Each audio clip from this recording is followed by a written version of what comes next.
Being an educator is one heck of a lonely journey, but every step holds a story, an experience that shapes how we teach, learn, and grow. Welcome to the Educator Experience. I'm your host, Salli Carter, and together we'll explore the moments that define us as educators. Through authentic conversations and shared experiences, we're building a community that connects, reflects, and inspires, all while breaking down barriers in education, one story at a time. You are not alone. Let's grow together.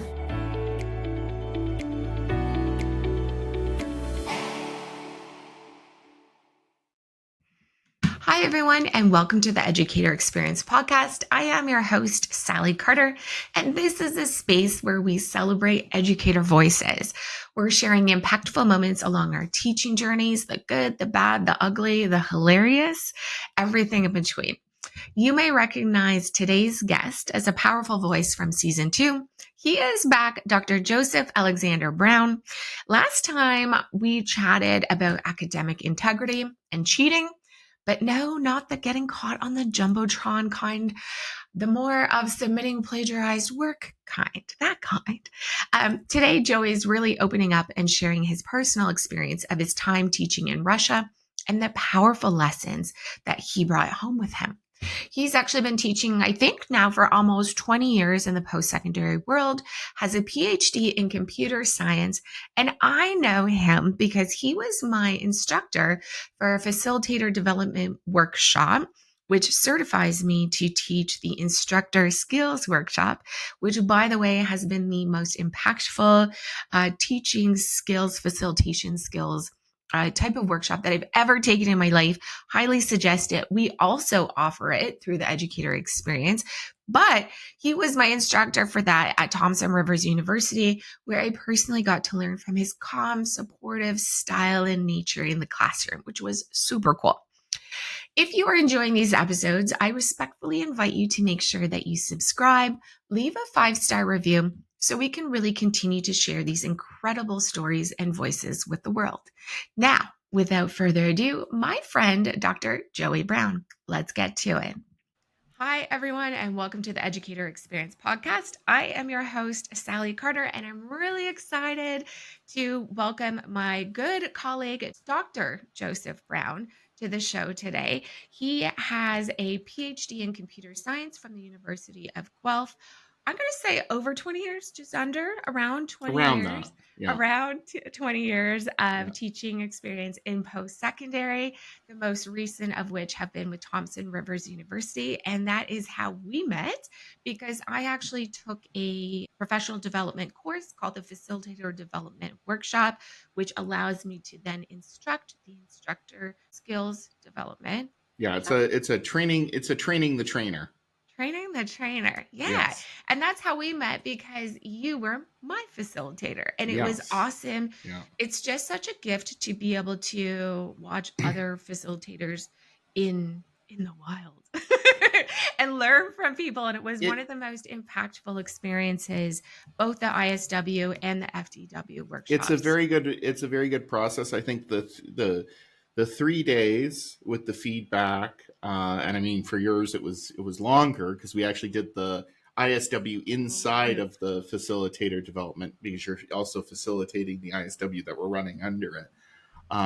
But to have that ability to have 3 lessons where you're kind of going through with that pure feedback, and it's not student feedback. The sad bit is you get it at the end of the year, right? And there's very little that you can do immediately. And I like to tell my students, like, don't wait for the student feedback forms. If you have any comments, let me know at the time, because that's how changes actually get made. When you're in that kind of power and control situation of a student and a professor, the feedback is not as honest as it could be.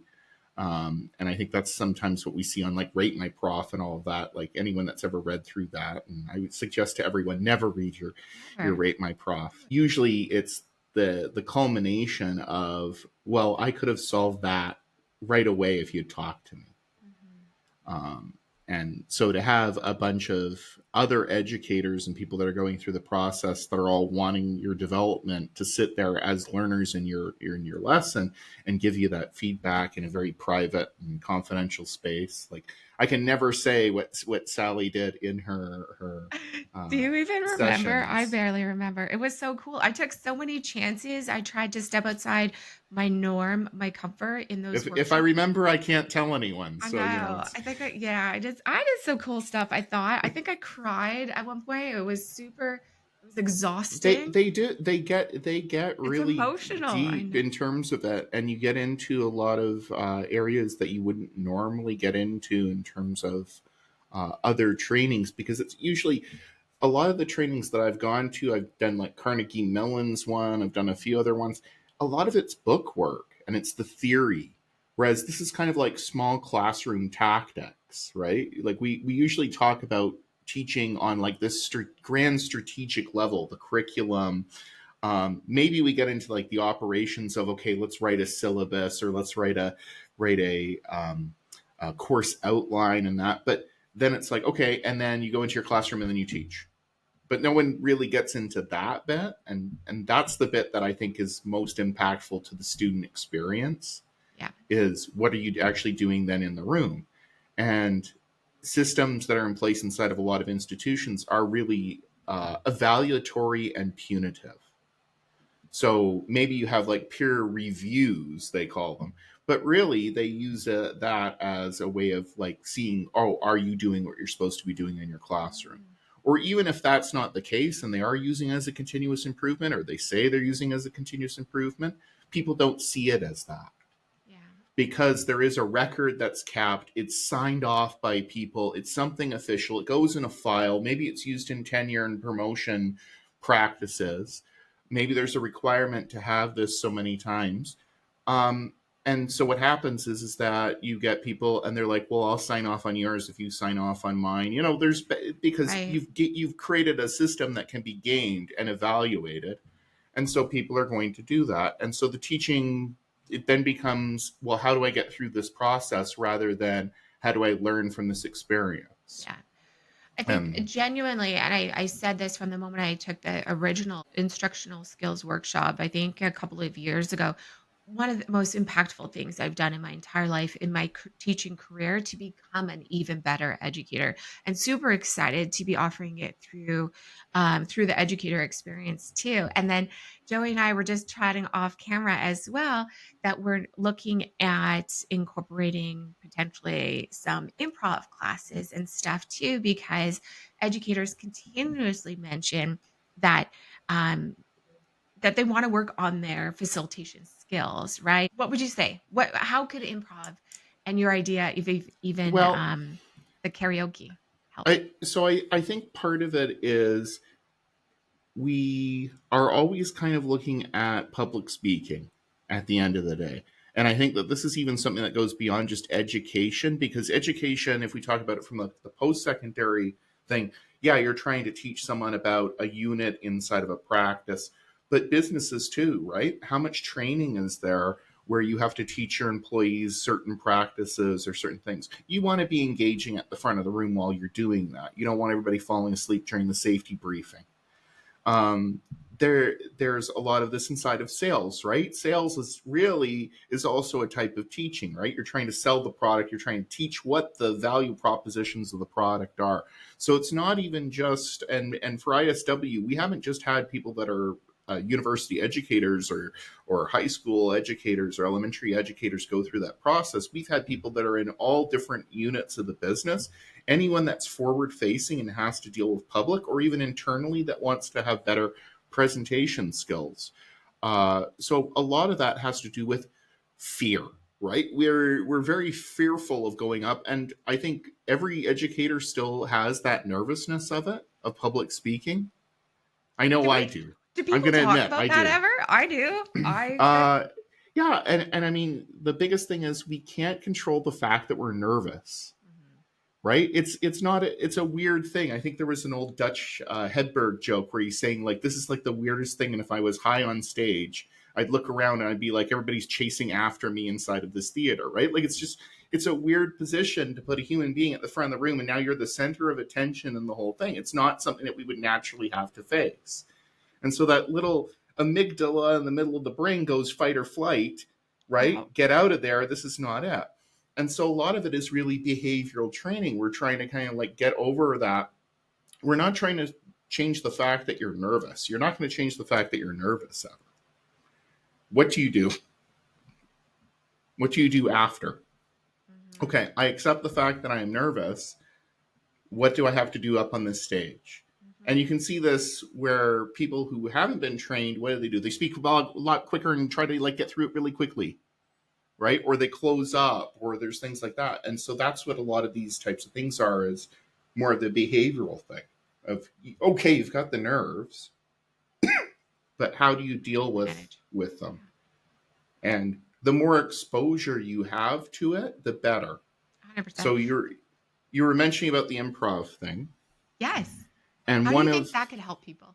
one of the things that we like to do, and this is especially great for like new TAs, though it's great if you have like a mixed batch of like experienced and unexperienced in a way, because especially if it's people that are in power and control relationships, because it's funny, and they get to kind of see like, the big time guys also have issues. Uh, is go get a set of slides and find the worst slides you can find. I think one of the things for this is like the U.S. Department of Defense is like just terrible slides. Engineers, there's like whole packages online that you can Engineers. download. Not good slides, eh? No, just terrible slides.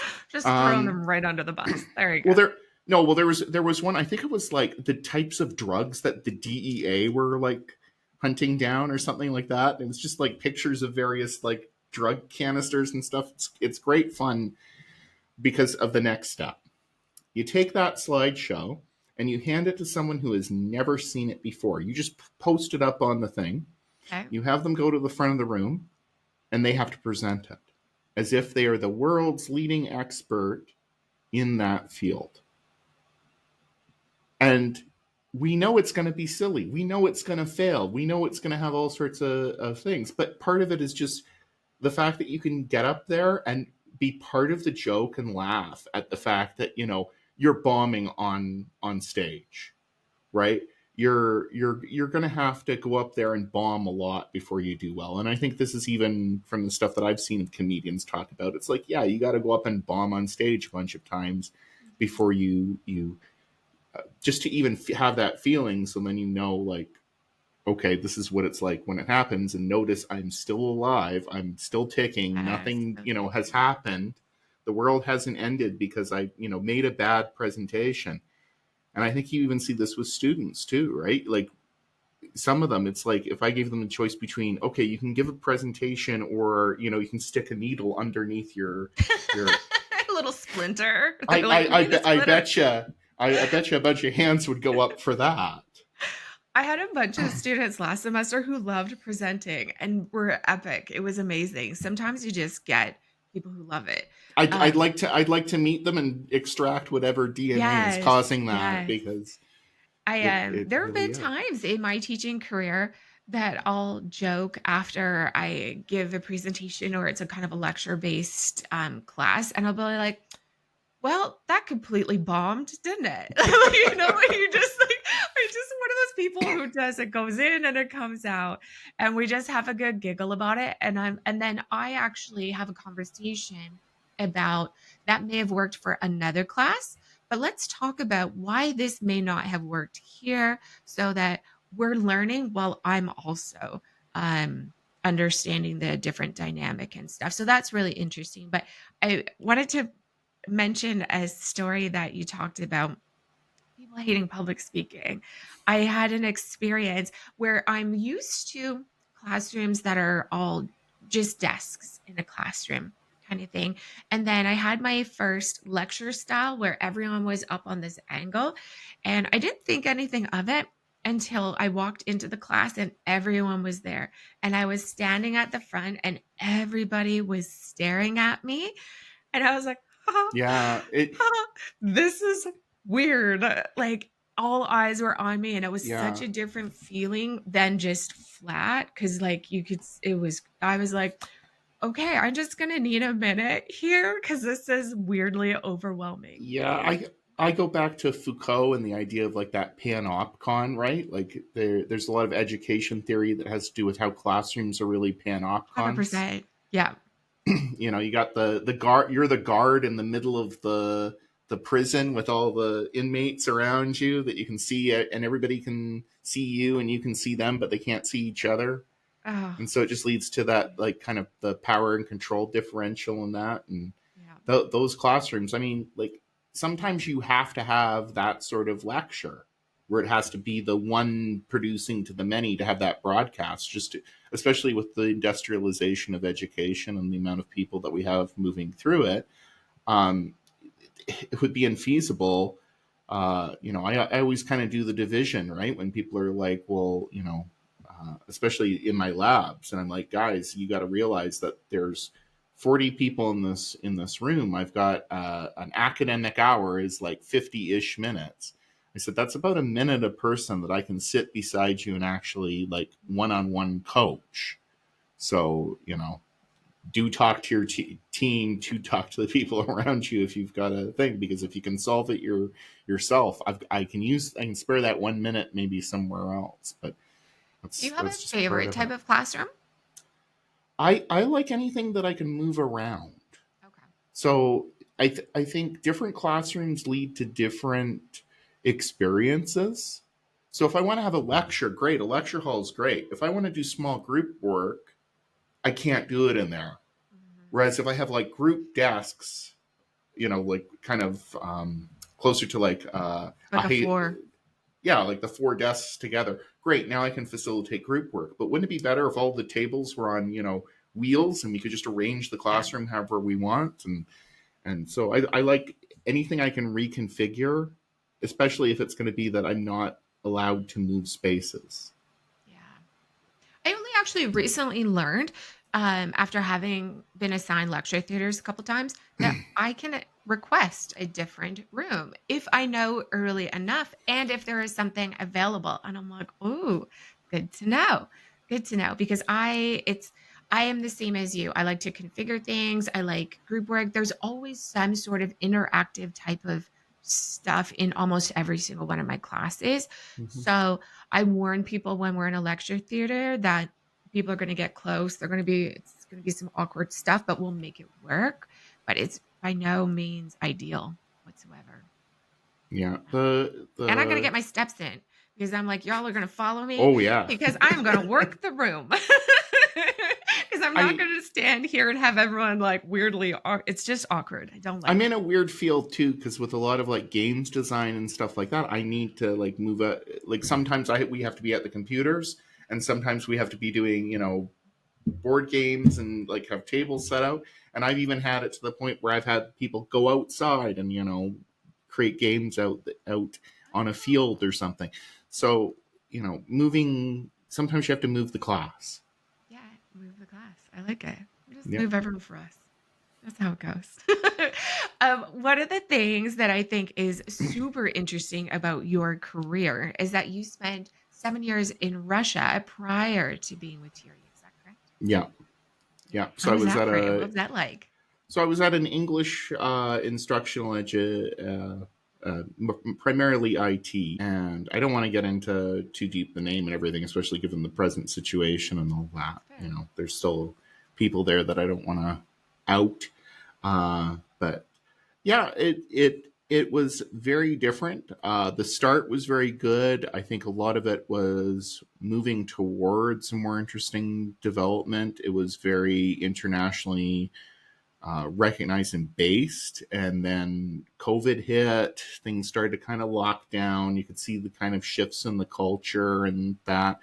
And then, start of 2022, I was running for the door. So I got out. You could tell that they were moving to the present conflict. If you're on the ground there, they were adding all of these anti-foreigner laws into place, and it just was getting too scary, too dangerous. And I was saying to everybody, "Hey, this is going to happen." They're like, "Oh no, no, we'll never do that." And sure enough, there you go. So Crazy. yeah. Are there any experiences that really stand out for you from when you were there that impacted you? Uh, I think a lot of it is just the immense kind of cultural difference that's there. It's still very misogynistic. It's still very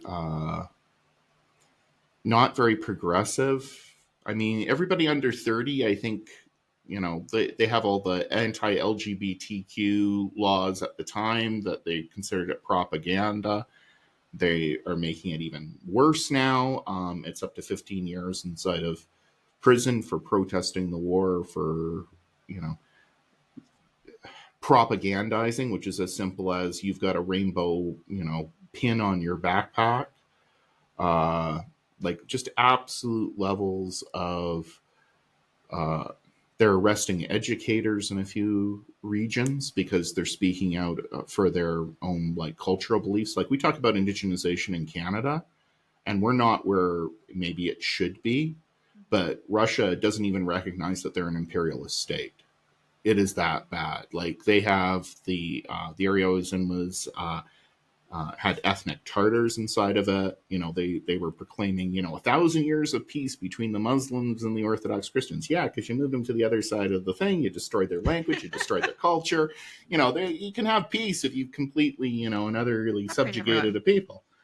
Um, so I think just kind of that, and you're also just in this immensely naturally beautiful place because it's very much like Canada, right? Like we used to go through certain areas. And I'm just like, oh, it's like being up north in Canada because there's just birch trees everywhere.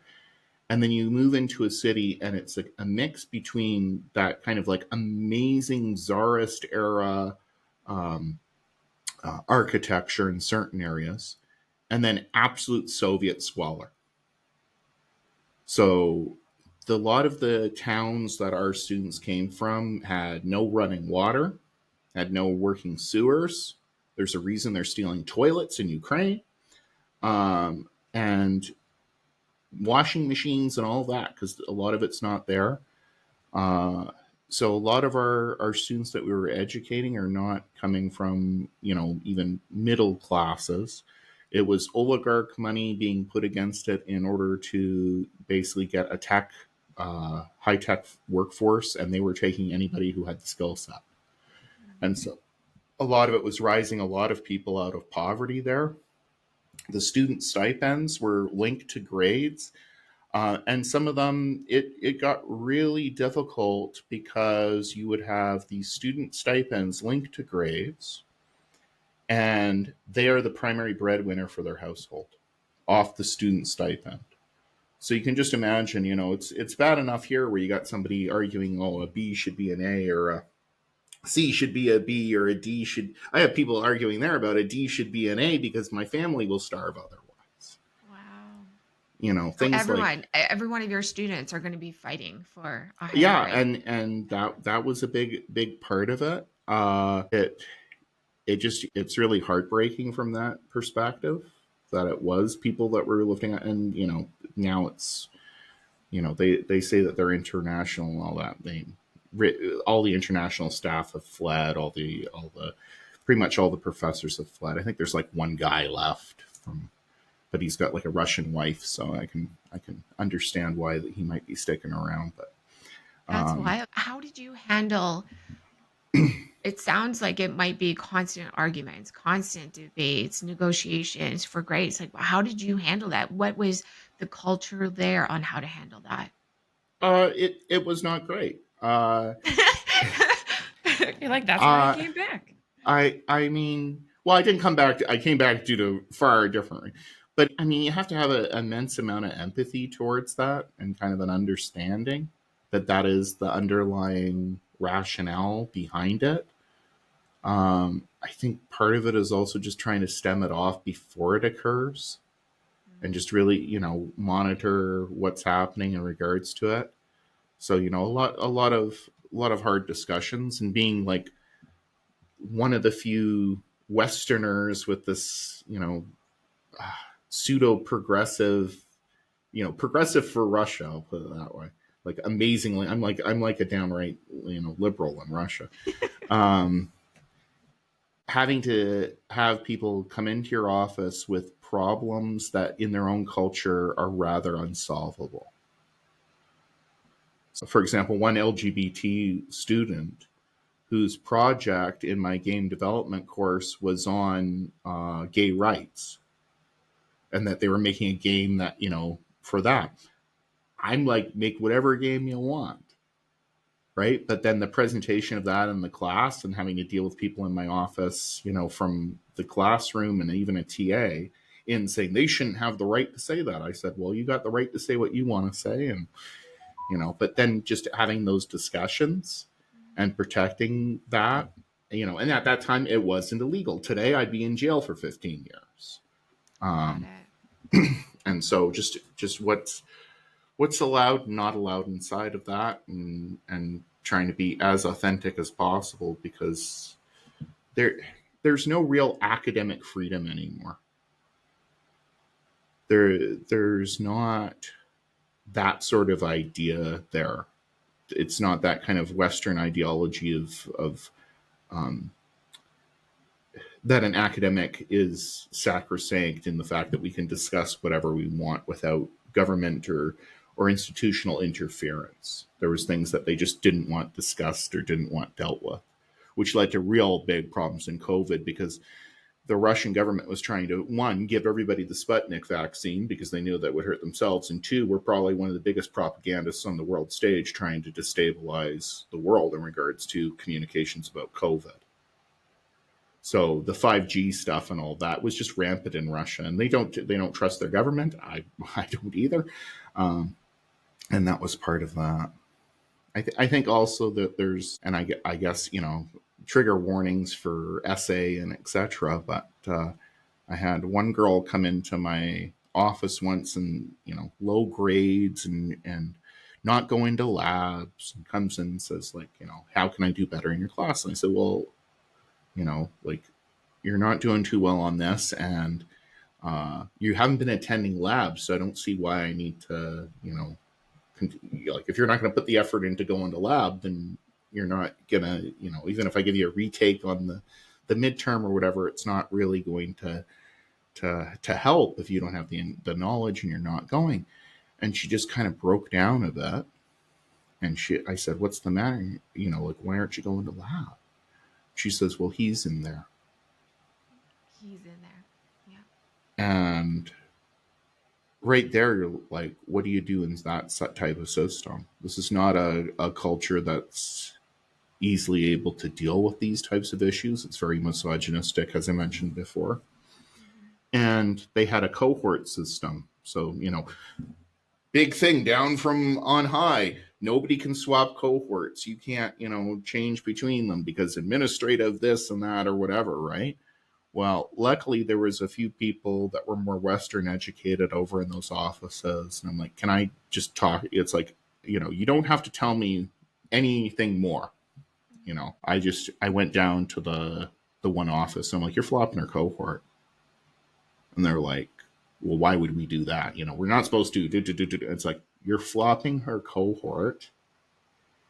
And I gave them, the brief, justification. And I'm just like, you're doing it today. And so it did get flipped over. Luckily they were understanding of it, but it just was one of those things of like, I can move her out of my lab and flip her between my labs, but it's just going to be a continual thing with that cohort system, right? But there was nothing really in place for those types of situations. It was all created on the fly, and it's up to the individual in place to do it.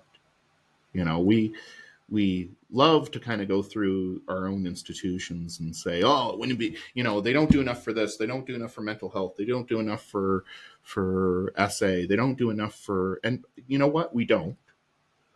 But the levels of support that we have today for students are light years ahead of a lot of the places in the world. The systems that we have in place in regards to respect for cultures are light years ahead of the rest of the world. The idea that we see ourselves now as being a post-colonial world in which we did cause these types of harms, where we did have that. Russia loves to say that they're not imperialistic, and yet the Rus are not all of Russia. There's the Tartar people, there's the Crimean Tartars, there's the uh, Bulgars, there's the Ukrainians. Uh, all of that is different cultures that were inside of there that were conquered by it. And anytime that you see a something stan, like Tartarstan or Uzbekistan or whatever, that's the place of those people that they took over.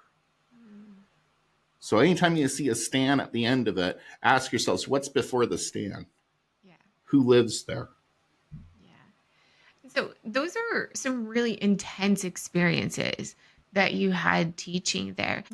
How do you think it impacted you coming back to Canada over the past few years?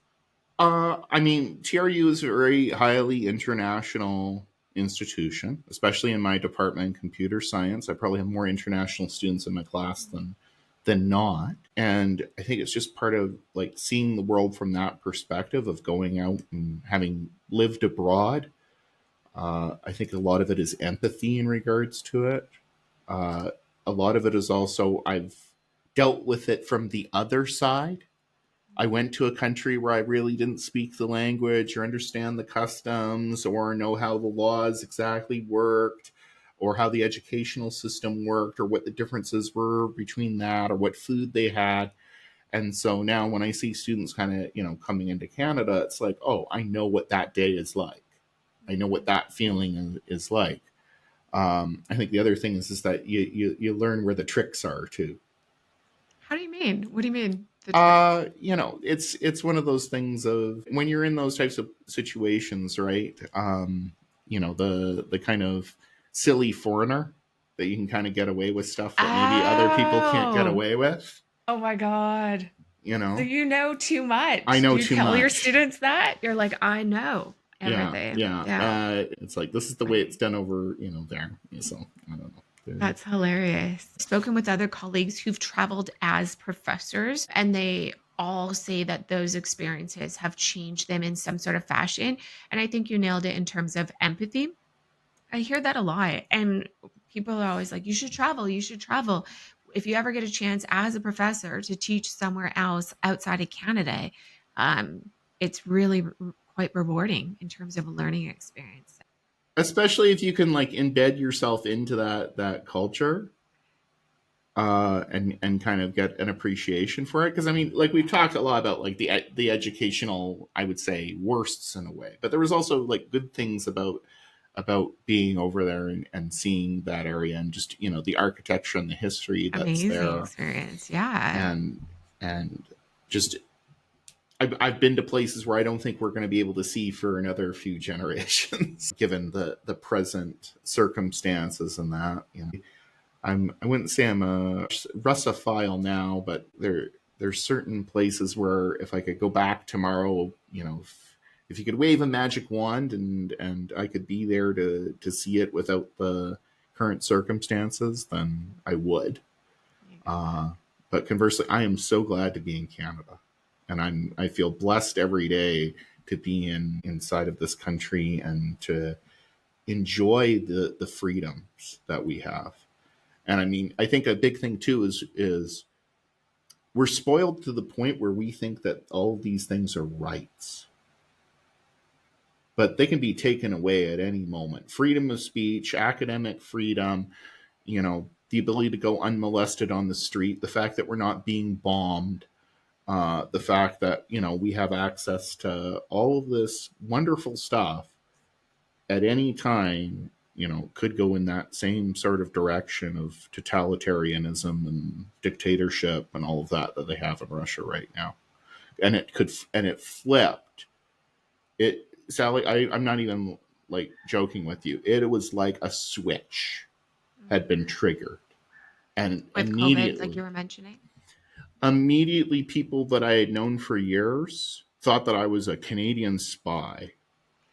Wow. Oh it, my it's God. it's that deep in terms of the propaganda. It's that deep in terms of the brainwashing But because how could somebody who's known you for 7 years the next day think that you're their enemy and a spy when you've That's done nothing? horrible. Wow. And it was all because I knew that it was coming up. Like you could see, I mean, their own major state propaganda newspaper, TASS, put out a whole thing about how there's a timeline before we go into Ukraine. And they were like, well, how did you know? You must be a spy. No, I read your own papers. I'm going to call you Joey the Spy from now on. Oh, jeez. That's just such a scary experience, though, too, because then you're a target. Well, yeah. And it was just one of these things of like, we were getting out of there. It was in the middle of, at the tail end of COVID was happening. My wife got delayed 2 weeks because she had a positive PCR test beforehand. So I was out of there like 2 weeks before. So scary. Oh, it was just. I'm telling you, Valentine's Day has two meanings. It's the day that it's St. Valentine's Day, and it's also the day that Beth got back into the country. It's a beautiful celebration for your family. Oh yeah, that I don't know, because right there, it was another week, and then they popped off fully. Right? It was just. Well, you have some stories, my friend. That is for sure. And I cannot thank you enough for sharing them with me, with us. That's incredible. And I'd love to have you on again at some point and dive even deeper or see what else comes up for you. Sure. That's amazing. But I think almost every single conversation where I talk with people, the term empathy keeps coming up, and with you as well. And I think it's just a really good time for us to connect with that aspect of ourselves as educators in the classroom, right? But thank you again so much. I think really the deal is right at the heart of what we do. You can't be an educator without being empathetic. No, you just can't, can you? You can't go down a pathway where you're going to make less money, less status, less all these things, unless there's something else that you're getting out of it. And part of it is the fact that you want others to do as well as, if not better than what you're capable of in a field that you care deeply about. So I really like how you worded that. That was so beautiful. So thank you so much for having me on, and I'm glad to come on any other time. I appreciate you. Thank you so much. I'll see you soon, Jay. Thank you for joining us on today's episode of the Educator Experience. We hope you're walking away feeling connected, inspired, and just a little bit more supported on your journey. Ready to go a little bit deeper? Join the Educator Experiences community and check out our courses and workshops specifically designed to support new educators as they navigate the ups, downs, and everything in between. You'll find it all at educatorexperiences.com. If today's conversation resonated with you, share it with a fellow educator, and don't forget to subscribe so you never miss an episode. Together, we're building a vibrant community rooted in support and connection. See y'all next Monday.